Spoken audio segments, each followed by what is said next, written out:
Yep, you guys see the score. The Sacramento Kings gave up 154 points tonight, and they got routed. They got blown out. Let's go and talk about tonight's game. What is going on, everybody? It's Sacktown Pete back at it again. Thank you guys so much for tuning in. I hope you guys are having a great evening. Really feel bad for the faithful that attended tonight's game at the Golden One because it wasn't much of a game from the start. The Kings lost tonight. Got beat badly, 154 to 105. Let's talk about tonight's game. Let's start off with the numbers with the starting five. Metu in 34 minutes, he had 6 points, 5 boards, 3 assists. Buddy Hield in 31 minutes, he had 18 points, 5 boards, 7 assists. Tyrese Halliburton in 30 minutes tonight, he had 13 points, 0 boards, 8 assists. Mo Harkless in 24 minutes, he had 0 points, 3 boards, 2 assists. Rashad Holmes in 23 minutes tonight, he had 18 points, 2 boards, 0 assists. And let's look at the bench with DeLon Wright. In 26 minutes tonight, he had 8 points, 2 boards, 0 assists. Metu and Jones in 21 minutes, he had 7 points, 1 board, 2 assists. Terrence Davis in 20 minutes, he had 7 points, 5 boards, 0 assists. Justin James in 17 minutes tonight, he had 16 points, 0 boards, 0 assists. Kyle Guy in 9 minutes, he had 5 points, 0 boards, 0 assists. And Jemias Ramsey in 6 minutes tonight, he had 7 points, 1 board, 2 assists. And the starting five for the Utah Jazz tonight, Bojan Bogdanovic in 29 minutes, he had 24 points, 3 boards, 4 assists. Niang in 26 minutes, he had 19 points, 3 boards, 4 assists. Joe Ingles in 24 minutes, he had 13 points, 2 boards, 7 assists. Rudy Gobert in 24 minutes tonight, he had 12 points, 10 boards, 0 assists, 5 blocks. And Royce O'Neal in 23 minutes tonight, he had 10 points, 2 boards, 5 assists. And the Utah Jazz, if you guys are wondering, they were missing Donovan Mitchell and Mike Conley tonight. They're starting backcourt. They were both out with injuries, and still they put it on us. And they dropped 154 points tonight. Tonight's game was just awful, offensively terrible. Just no rhythm on offense and tonight from the Kings.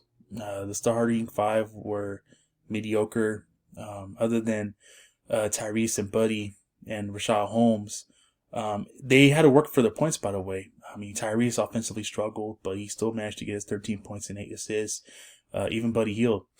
Rashad Holmes had Gobert on him all night, and they just, all three of them had to work for their baskets tonight. And the Utah Jazz, give them credit where it's due. They're a good defensive team. I mean, even without Donovan Mitchell and Mike Conley Jr., they showed their depth tonight. I mean, they had like 60 points off the bench. That's tremendous. And they made 24 three-pointers. Most likely, when you make 20 plus three-pointers, you're going to win the basketball game. That's just no other way to put it. And they overall shot the 64% throughout the whole game. So they didn't miss much. Offensively, in the first half, they put on the clinic.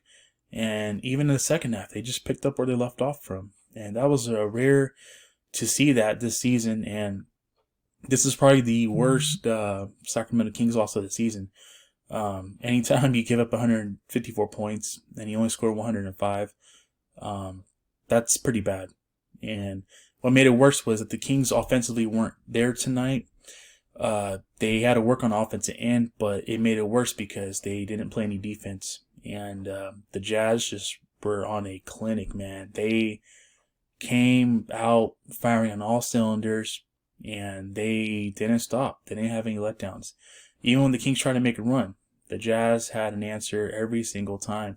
And Jordan Clarkson came up big for them off the bench tonight as well. He put up 23 points off the bench. So anytime you have a guy that can get you 20 off the bench, and in Jordan Clarkson, you have a pretty good bench to show for. And everybody just chimed in. I mean, they made 24 three-pointers, guys. And like I said, anytime you can make that many three-pointers, most likely your chances are good to win a basketball game.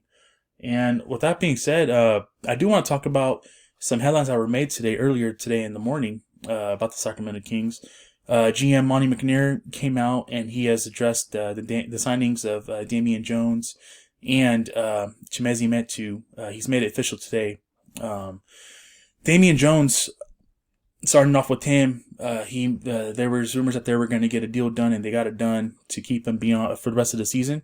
His second 10-day contract actually expired yesterday, so it came out yesterday that they have confirmed that to keep him for the rest of the season, and they actually made it official that they're going to keep him beyond after the season. So Damian Jones, happy for him. He's worked his butt off.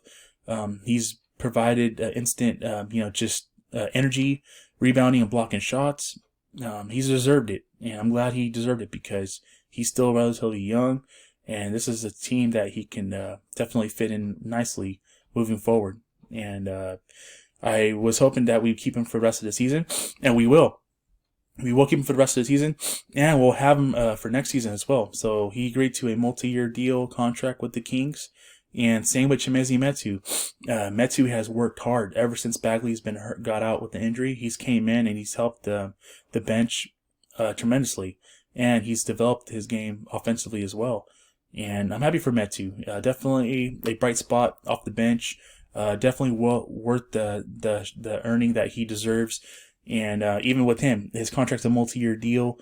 We'll have him for the rest of the season, and we'll have him for next season as well. So both guys are under contract for next season. And Monte McNair has made that official today that both guys are part of the plans to be on the roster moving forward. People have asked me, what does this mean for Marvin Bagley? All I have been saying is that, hey, Marvin Bagley is still under contract. What do you guys want to look at? With them two being on board from beyond this season, Bagley's still under contract. So whatever happens with Marvin Bagley in the offseason, that is yet to remain to be seen. But I think that you're going to have Jones and Metu moving forward and going into the offseason under contract. And like I said, whatever happens with Marvin Bagley, or what this means for Marvin Bagley, we'll see what happens in the offseason. I know James Ham has come out and said that they don't be surprised if he's not back next season. They will be looking to move him in the offseason. So I respect James Ham on all the work that he's done and continues to do for the Sacramento Kings. So he's a close insider, and he definitely reports on things like this.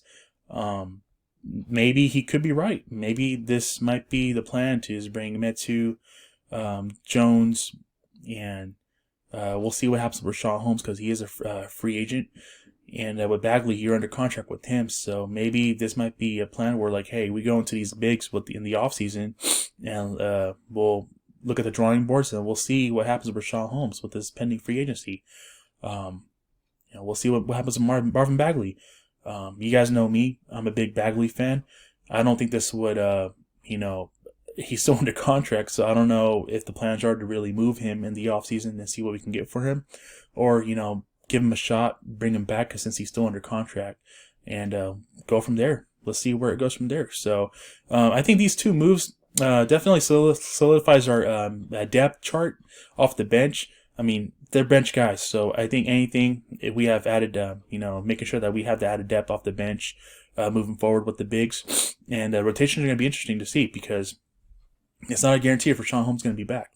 It's not a guarantee if Bagley, for what's been reported, will be back. So I was saying, we'll see what happens with Marvin Bagley. I would love to see him back and see where he is moving forward, and hopefully we'll get to see him. With 10 games left, I want to see Bagley back on the court. I want to see how he fits in with the rest of the guys that we've signed beyond the season, and see how those rotational bigs look like with him in the picture. And then, readdress, in the offseason. If you want to move him, then, Monte McNair, all the power to you. But in my opinion, I think we should bring him back and see where it goes with Marvin Bagley.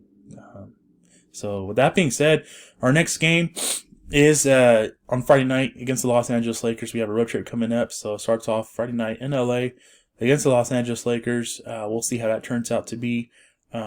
Obviously, it's going to be a tough game because the Lakers are playing for something and the Kings are not. And they're definitely getting Anthony Davis back. I think he's back already. And I think LeBron James is set to make his return soon. So whether that be Friday night or soon. But with that being said, let me know what your guys' thoughts are on tonight's game. Not much to think about tonight's game. It was just a blowout. And like I said, I really feel bad for the faithful that attended the game. Shout out to you guys. Definitely for watching this performance tonight and spending your time going to the arena and watching this live. Definitely shout out to you guys. With that being said, that's going to do it for me for tonight's video, guys. Thank you so much for tuning in. If you're new to my channel, welcome to my channel. Please hit the like and subscribe. I would greatly appreciate it. I will catch you guys in my next video. You guys take care. God bless. Have a good night. Keep pushing forward, and I will catch you guys on my next video. Peace.